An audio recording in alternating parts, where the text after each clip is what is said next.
Once upon a time, in the frost-kissed embrace of Anchorage, there nestled a grand institution, Alaska Pacific University by name, a place that whispered promises of enlightenment and camaraderie in the hushed tones of the northern winds.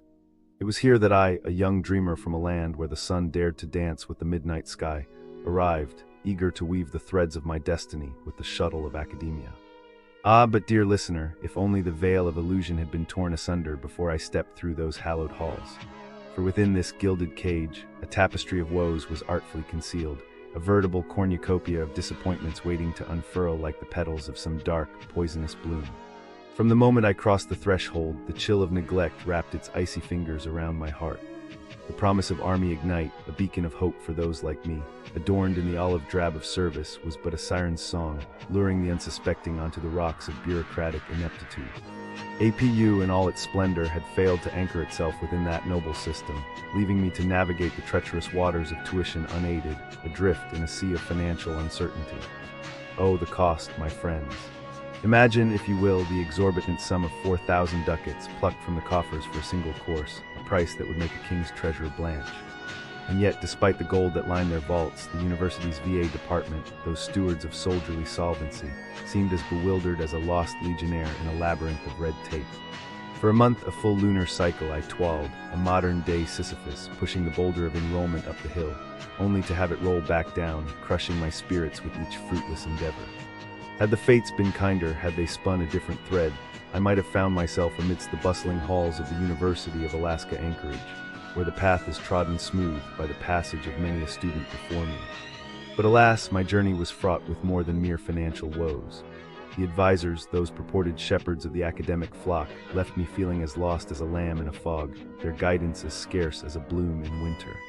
The facilities, once majestic in their rustic charm, now stood as monuments to a bygone era, their age apparent in every creaking step and outdated tone. Housing, that most basic of needs, was a luxury reserved for those with purses as deep as the ocean.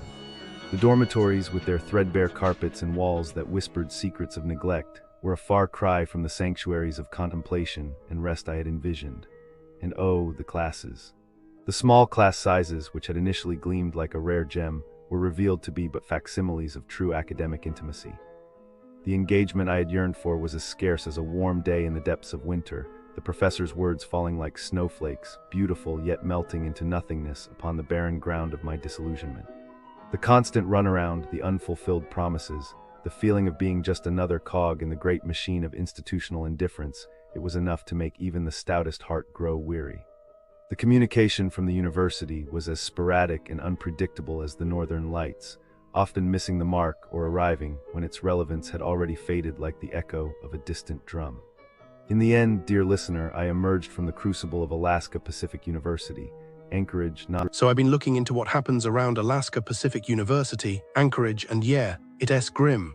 Clinics here, they feel clean, they smell like disinfectant, but underneath it's like everybody just billing. Like the moment you walk in with a headache from the flight, they already see dollar signs. First place right up the road from campus, Alaska Neurology Center. Looks shiny, right? Big glass door aquarium in the waiting room. But turns out they were charging Medicare for EEGs nobody ever did. Tourists like us, we just want a quick checkup before hiking, but they slap on extra codes, maybe 10 in one visit. I bet the visitors signed the papers half asleep, then flew home and got surprise bills in Tbilisi mailboxes, thousands of dollars, you know. The clinic paid $2 million to settle, but the patients probably still pay interest on debt they never ordered. I picture them calling Anchorage from overseas, crying, "I only needed aspirin," and the line just clicks. Then you got that couple near the university strip, doctor, wife, husband, manager. Their sign said vitamin infusion lounge for altitude sickness. Cute couches, Instagram wall. Really, they were pushing mystery injections, told hikers it was B12, but pharmacy labels were scraped off. They funneled $10 million out of insurance before the Fed stepped in. Tourists probably thought cool selfie, cute IV bag, posted it, then fainted on flat top because whatever was inside wasn't vitamins. I bet they spent the rest of their Alaska budget on ER visits instead of Aurora tour. And the couple, they ray fighting charges, but their Lambo is still parked outside, so like, life's unfair that way. And the health department itself downtown, but still university district turf, hired a fake doctor to run COVID rules. Guy said he was a colonel, PhD, all that. He wasn't. He even faked a patch on his jacket. Tourists followed his masking advice on the coastal trail while he probably giggled in an office chair he bought with our tax money. I bet some traveler caught COVID listening to him, missed their flight, crouched in a motel bathtub, rewatching his lying press briefings. He resigned, but the city can unbreathe the air he messed with. So yeah, around APU, Anchorage, even the places that promise to fix you might just bill you into a crater.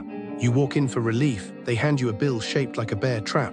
And afterwards ULL still hurt, only now you Pura and the Mountain S still out there laughing. Businesses near Alaska Pacific University, Anchorage, feel like they were designed by someone who hates comfort, money, and the simple idea that a customer is a human being. I came here expecting the usual college town shrug. Maybe a cafe that can't steam milk. Maybe a boutique that folds t-shirts like origami cranes. What I found was a whole district that treats the word service as a practical joke. If you arrive with a full wallet, leave with a full stomach, or even leave with your dignity intact, you have performed a magic trick. Let me walk you through the crime scene, one broken promise at a time. Clothing stores up here, Nordstrom Rack, is the only game in town. Lock their bathrooms, as if every shopper is a spy smuggling state secrets in a diaper. A mother with a 3-month-old baby, stroller wedged between clearance racks, asked where she could change the child. The answer, use a fitting room. No trash can, no sink, just the gentle invitation to marinate infant and merchandise in the same square foot of carpet. She left, baby still soggy, dignity rinsed away faster than the store's last flush.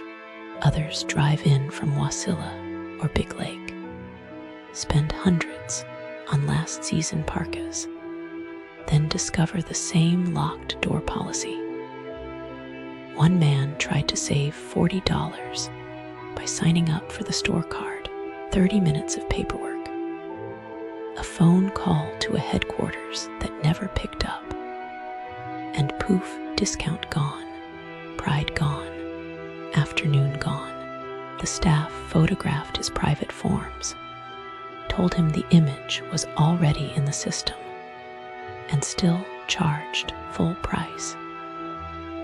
If you want to feel like a criminal for buying socks, this is your place. Shift to food, and the mood darkens. Restaurants near campus cook like they are auditioning for a cautionary documentary.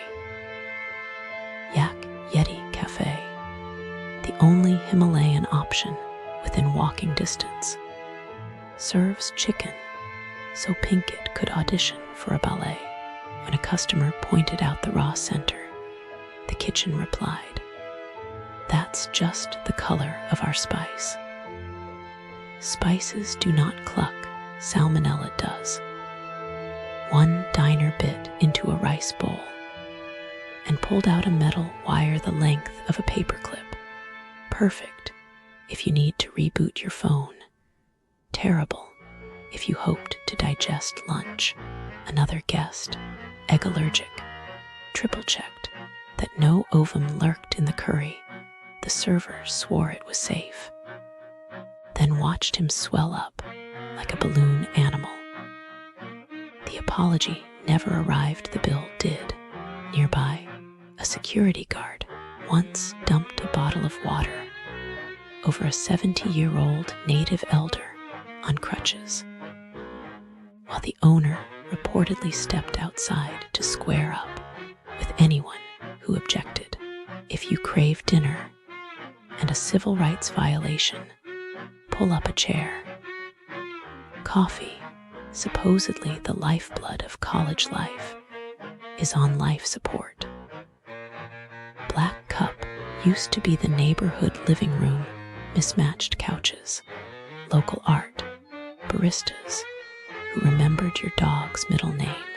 Then new management swept in like a tax audit, swapped the espresso machine for a cheaper model, and replaced the warm staff with baristas who shout your drink into the void and forget you exist. Regulars saw the memorial plaque for a beloved customer quietly tossed in a dumpster. During the remodel, the new floors look like someone varnished plywood, while drunk vegetarians bite into bacon. Burritos they never ordered partners receive cappuccinos that taste like ash and regret. The community board that once advertised open mic nights now displays a single laminated sign: no loitering. 4 years of loyalty, erased faster than foam on a burnt latte. Want something stronger? Tequila 61 will sell you a 15 thimble of